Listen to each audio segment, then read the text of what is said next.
देखा और कहा, यहाँ दूर-दूर तक कोई होटल नहीं है।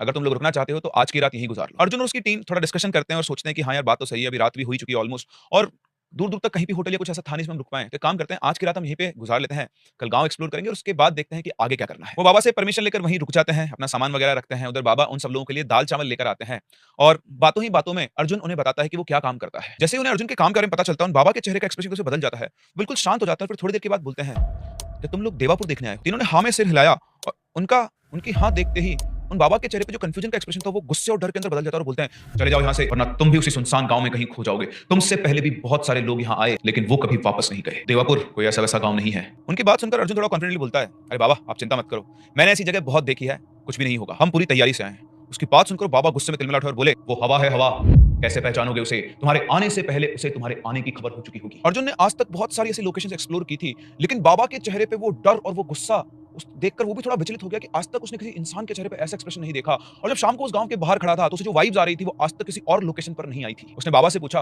"आप किसकी बात कर रहे हैं? कौन हवा? किसे पता लग जाएगा कि हम यहाँ पर आए हैं?" उनकी बात सुनकर बाबा थोड़े शांत हुए और शांत होकर उन्होंने बताया कि बेटा, मेरी उम्र 103 साल है।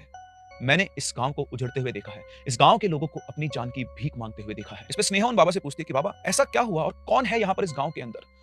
बाबा एक लंबी सांस लेते हैं और बोलते हैं, मैं तब बहुत छोटा था और तभी मैंने ये सब सुना है। देवापुर पहले एक संपन्न गाँव हुआ करता था और यहाँ पर सिर्फ अमीर लोग रहा करते थे। ये जो मंदिर तुम देख रहे हो, ये बहुत पुराना है, जब मैं पैदा नहीं हुआ था उससे भी पुराना। और देवापुर की सभी महिलाएँ इसी मंदिर के अंदर पूजा करने आती थी और जब भी देवापुर से कोई औरत आती थी, वो सोने से लदी रहती थी। आस-पास के जितने भी गाँव हुआ करते थे, उस टाइम किसी के पास भी बैलगाड़ी नहीं होती थी और जिस गाँव के लोगों के पास बैलगाड़ी हुआ करती थी, उस गाँव को सबसे अमीर गाँव माना जाता था। और इसी देवापुर गाँव में एक तांत्रिक रहा करता था। तांत्रिक कह लो या तपस्वी, उसने मुक्तेश्वर से अपनी साधना सिद्ध की थी। वो इस गाँव में रहने के लिए आता है। वो इस गाँव में ही पैदा हुआ था, लेकिन बहुत छोटी उम्र में वो आध्यात्म